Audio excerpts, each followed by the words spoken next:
this video, we'll be discussing GitHub Actions, AWS CodeDeploy, and how to integrate them. And we'll be building a configuration which is similar to the screenshot you see on the screen right now.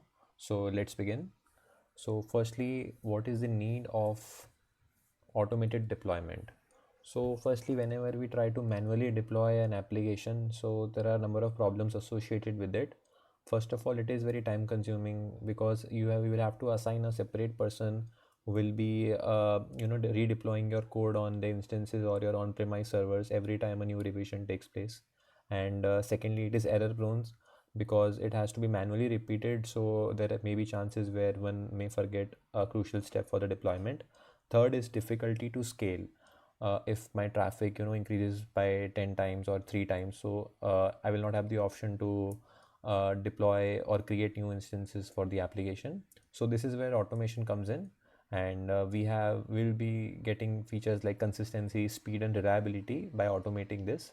So a different type of deployment includes manual deployment, in which we'll be sending our deployment files or the application code to different servers via SSHing, via connecting to instances and sharing the files for the deployment. Or we may use shell scripts, which we can use as a way of launch configurations for your servers or EC2 instances.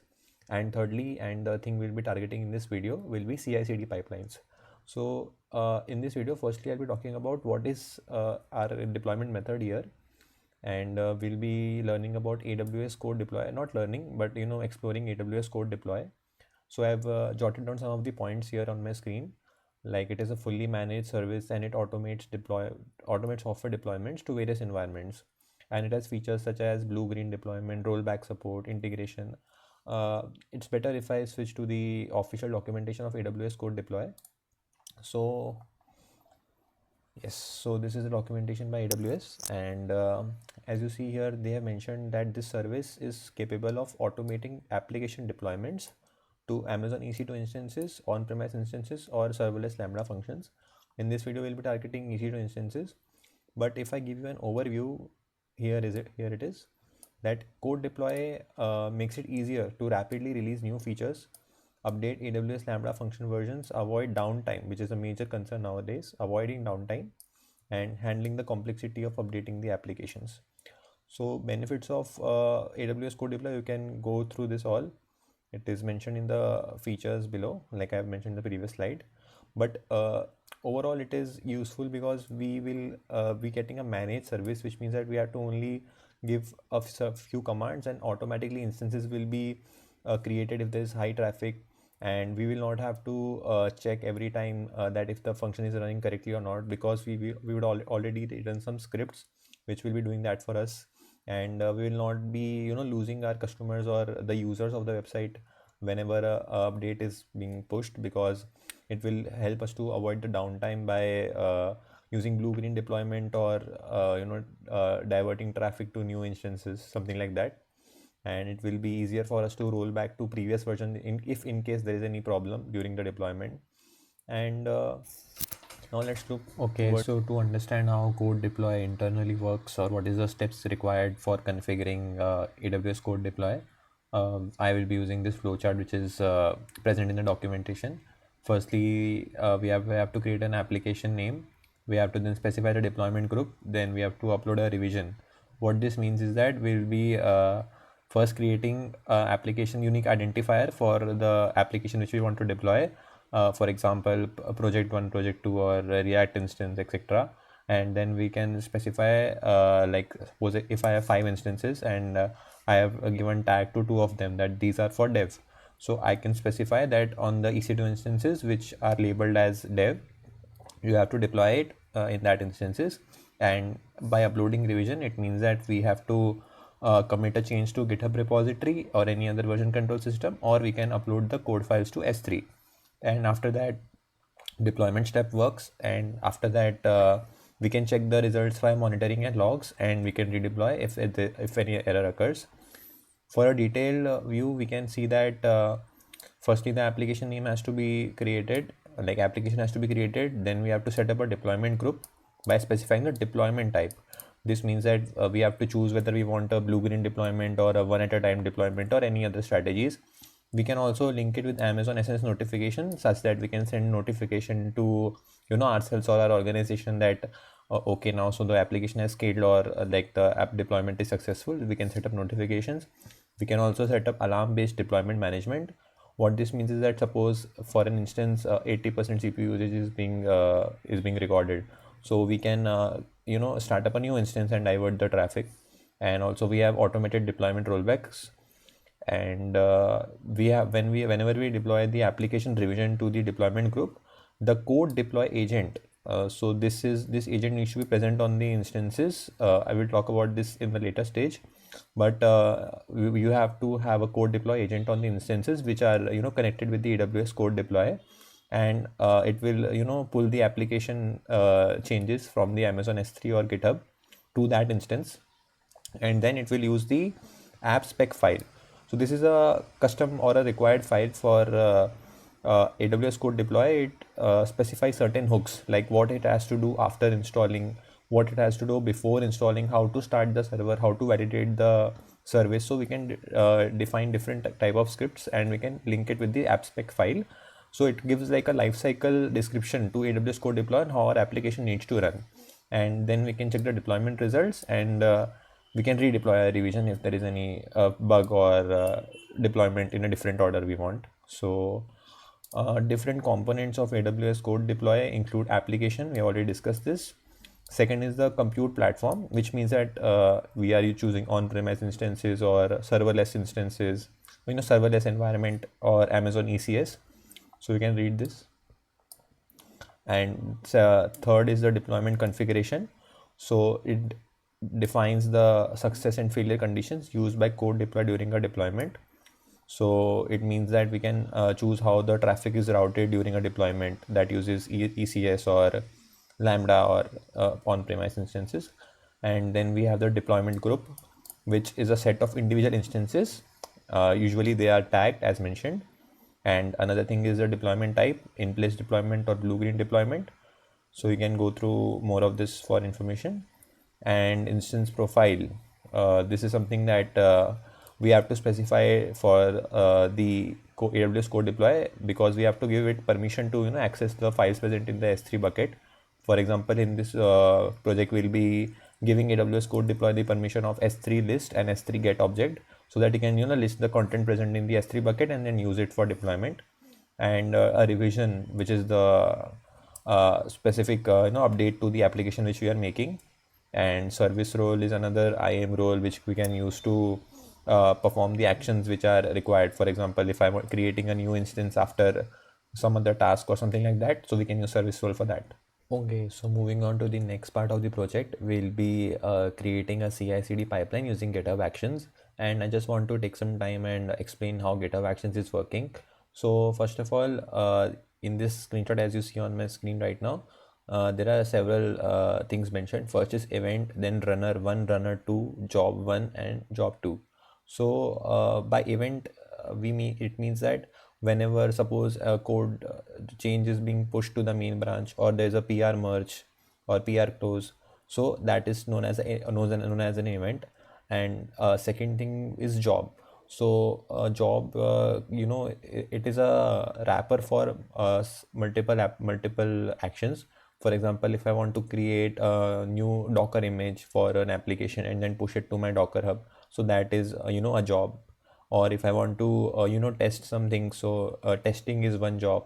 Or if I want to deploy something, so deployment is another job. And inside this job there are some actions there are some pre-built actions also, and we can define a custom actions as well.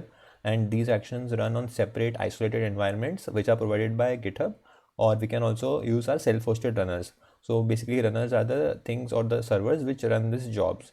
So in this application, we'll be using both GitHub Actions and AWS Code Deploy. So I'll just walk you through what are the steps for the project.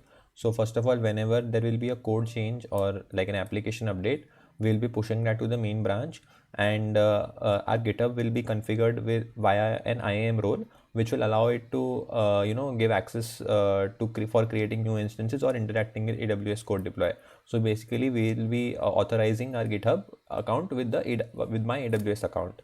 and we'll be creating a workflow file which will define two jobs, which are build and deploy.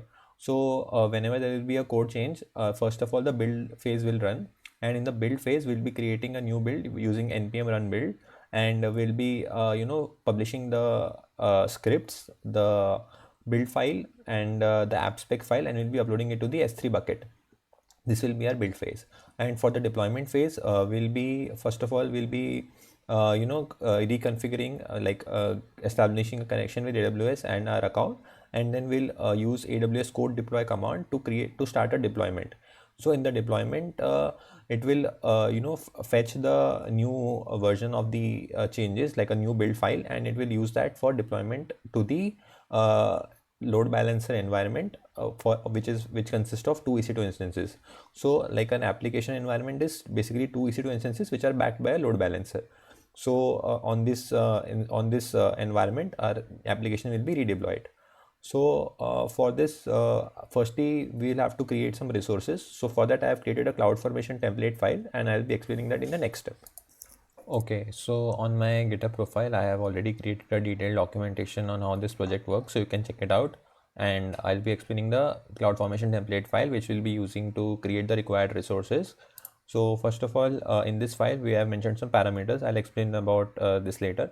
But majorly, the resources which we'll be creating include a VPC for isolation of the environment.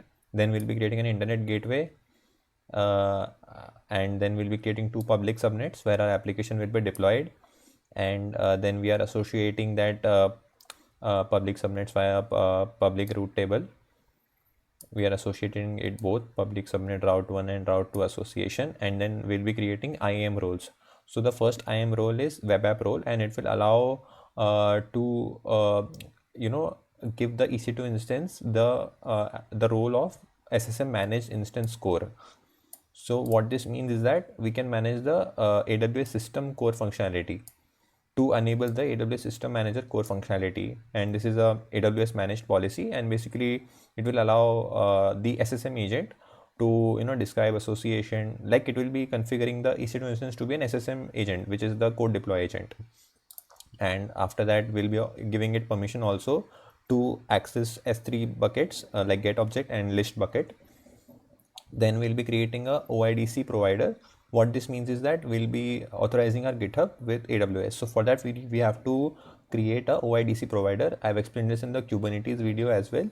So what this will do is that we'll assign, instead of storing the AWS secret key and access key IDs in our GitHub repository secrets or in our files, we can assign the GitHub account the role of creating like the role of AWS IAM role basically.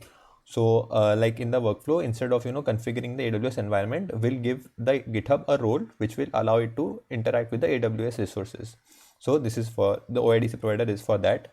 And second is the GitHub IAM role, which is basically a role for code deploy, which will allow it to see the changes which will be made in the GitHub repository, and based on that it will be allowing it to create deployment or registering the application revision as mentioned here.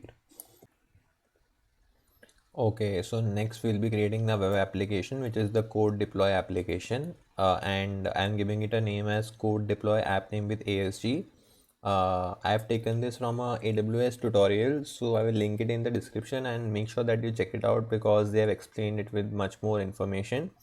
And next I will be creating the web app deployment group. I've explained all these steps in just like 2-3 minutes earlier when I was explaining AWS code deploy, and I will be configuring it with the code deploy service role, which is like in this present in the template file itself, and I will give it a config name which is one at a time. So the instances will get the updates one by one, like it is not a blue-green deployment, and you can modify this. And the next is the deployment group name. You have to be careful of the application name and deployment group name because they will be used in the next thing. And auto rollback configuration is with events of deployment failure and deployment stop on request. Next, these both are the security groups for application load balancer and EC2 instance. Since my application is running on port 80, so I have allowed only port 80, but you can configure them accordingly.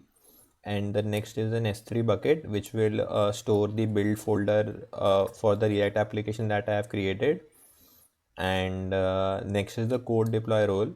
So basically it will give permission to the code deploy application to run instances, create tags, use auto scaling use auto scaling features. So this code deploy role will be linked with the deployment group. See here in the deployment group I have mentioned the code deploy role. And next thing is the web app instance profile. So it will be linked with the web app launch config, and basically whenever the new instance will be created, it will be run with this properties, which is the which AMI which you are using for creating the instance, what is the security group, what is the instance profile, and what is the script which needs to be initially run. So with the help of this script, the Amazon SSM agent will be configured in the instance. Next is the auto scaling group, for which will be linked with the both of the public subnets, and the instances will be created here. And I have specified minimum of two like desired capacity is changeable, but for default I have given it 2. And we are creating the listener for the load balancer on port 80. And this is the application load balancer itself, internet facing with public subnets, security group we have mentioned here, and target group. These are all the basic steps for creating a application with load balancer. And finally the outputs will include the web app URL, which will include the from where the our application is accessible, the deployment group name, deployment bucket, etc. names. So to create this, like I've already created this to save some time, but I'll tell you the steps. So you will have to navigate to CloudFormation from AWS console and go to stacks, and then create a new stack and choose a upload file. You can get that from the GitHub repository. Select this, go next, and you can give a stack name. So I will like suppose write my name. And you don't need to touch these configurations, like these are only if you want to deploy it in custom environments. And you can specify the minimum size for the auto scaling, how many instances you want to have current like in active phase at a time. And the main thing is that you have to mention the GitHub repo name which hosts your application. So just copy this thing from the link and paste it here, and then click next. And then you have to acknowledge this because you are creating an IAM role, and it will create a stack for it will create the required resources for you. So if I go to this stack, I've already created this, and I go to the resources, see it has created all the required resources. And if I go to outputs, these are all the outputs. We'll be using this web app URL for accessing our application. We'll be using the application name, which is the code deploy basically. And if I show you the AWS code deploy,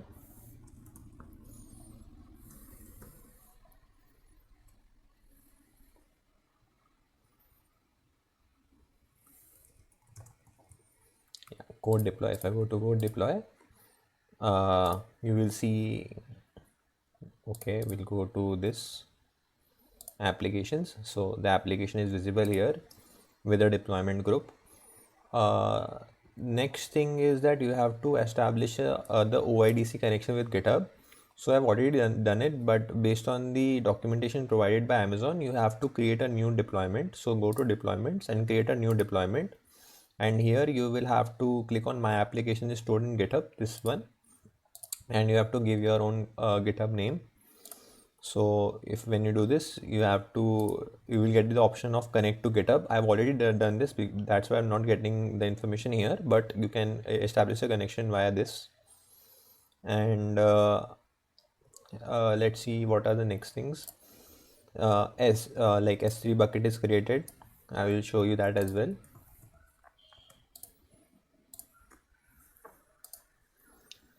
S3 bucket is created, which will which it will have the build in the future. I will show you. And also if I go to EC2, there will be 2 instances which will be running. So C2 instances are running, web app example name, And let me show you the app which I have created. It's a simple to-do list. So npm run dev. So yeah, I go here. See, I've created a simple like to-do list, and I'll be deploying it using automation. So for the automation, GitHub Actions, you will have to create a workflow file which needs to be specifically in this folder, which will be titled as .github/workflows. So the GitHub Actions will automatically know what workflow to run from whichever file which is present in this repository. So if you see this deploy.yaml file, we will be using that for the deployment, like the workflow or like the CI/CD pipeline. So for showing the demo, I have not configured it to run automatically on whenever the code changes push. Instead, I will be manually triggering the workflow, but you can use this commented part to trigger the automatically. We'll be giving there are two jobs mentioned here: build and deploy. So in the build phase, firstly it will check out code. What this means is that it will get all the things present in the repository, and it will get them in the runner. And we'll be using a pre-made function action/checkout v4 for this. And we'll be getting to know what is the commit hash for the workflow. We'll be using this to tag the build file with this name, so it will allow us to track the changes. And we'll navigate into the application folder, and we'll be creating the like installing the dependencies which will be present in the package.json file. And after that, we'll be creating the build file, which will give us a dist folder, see, as you can see on my screen right now. And then we'll be configuring AWS credentials. So like instead of using the secrets like AWS secret key or access key ID, the role which we have created earlier for OIDC, we'll be using that, and we'll make the repository assume that role via this step. And then we'll be creating a zip file which will include appspec.yaml, dist, and scripts. This all will be put in the build.zip, and it will be uploaded to the S3 bucket. Next is the deployment stage. In this deployment stage, we'll be just using this command AWS deploy create deployment, which will like deploy our application on the instances which we have created.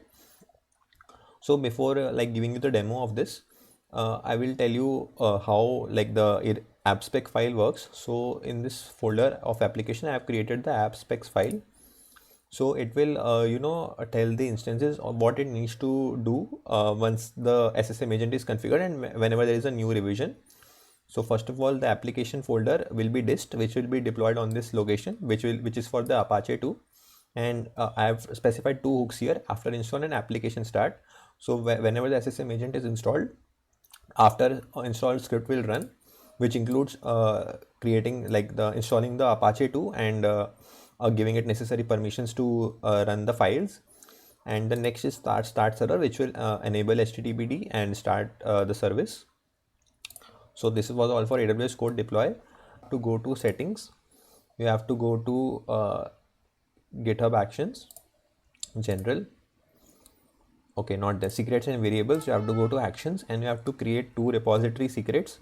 So navigate to the CloudFormation, and if you see here GitHub IAM role, so you have to copy this thing, and you have to give it to the we have to save it as a repository secret. So I will modify this IAM role GitHub, and I'll give the new value also. Okay, so I'll cut the role GitHub now, and you have to do the same for the S3 bucket secret. So modify this and copy this code deploy stack and put it in the S3 bucket, save. Now you have to go to the actions tab, and from there you can see the deploy React app via code deploy workflow present, and you can run this workflow manually, or you can use the VS code like I showed you the push on main.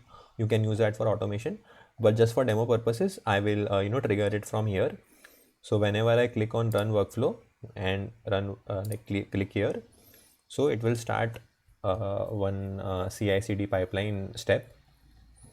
So if I refresh this, yeah, so see here a build and deploy phases are present here. If I go to the build phase, it got the build commit hash, it got the install dependencies, it configured the AWS environment, and now it is I see it is adding the app spec file, dist file, scripts file in the build file, build zip file, and now it has pushed it to the S3 bucket. So if I go to the S3 bucket and refresh it, see it has a builds folder with this build file. So if you download this build file, you will see the app spec file, the dist folder, and the scripts folder.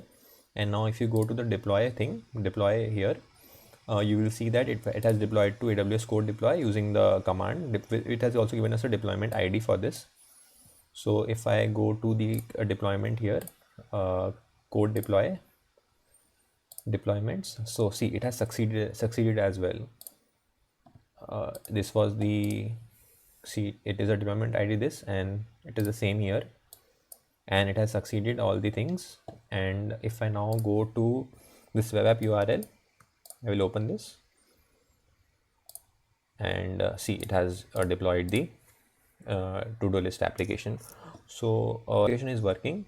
So let me do a change in the code, and then we'll see how the deployment is working. And I also, this time I'll not manually trigger the application, instead I'll make it run automatically.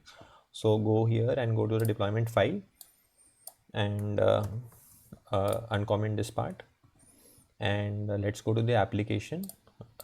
We will change the name here as well, task manager 1,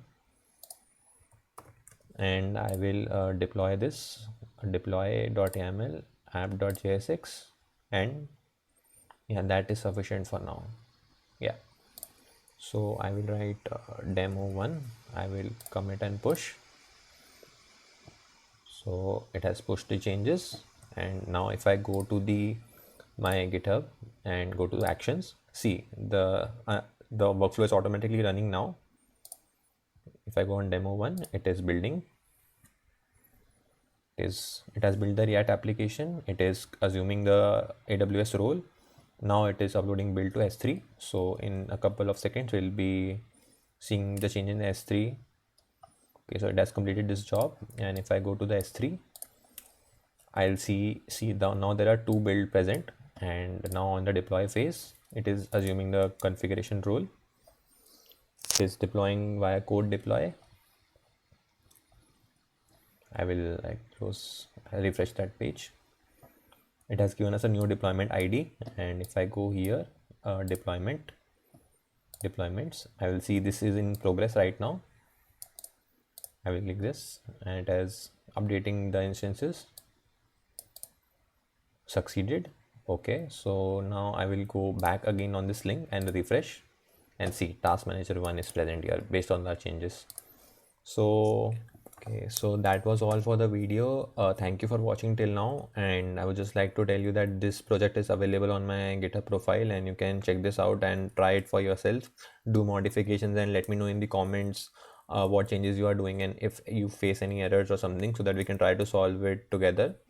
And apart from this, let me know in the comments what kind of content you are willing to watch, or what you are currently watching for DevOps, or what are you currently learning. And if you want any specific video or any feedbacks for the video, if I was going too fast or too slow, you can let me know in the comments. And if you like this project, you can share it to your friends, your teachers, or any other person who is willing to take a step ahead in their career, or in their learning phase. And thank you very much for watching here, and I'll see you in the next video. Thank you.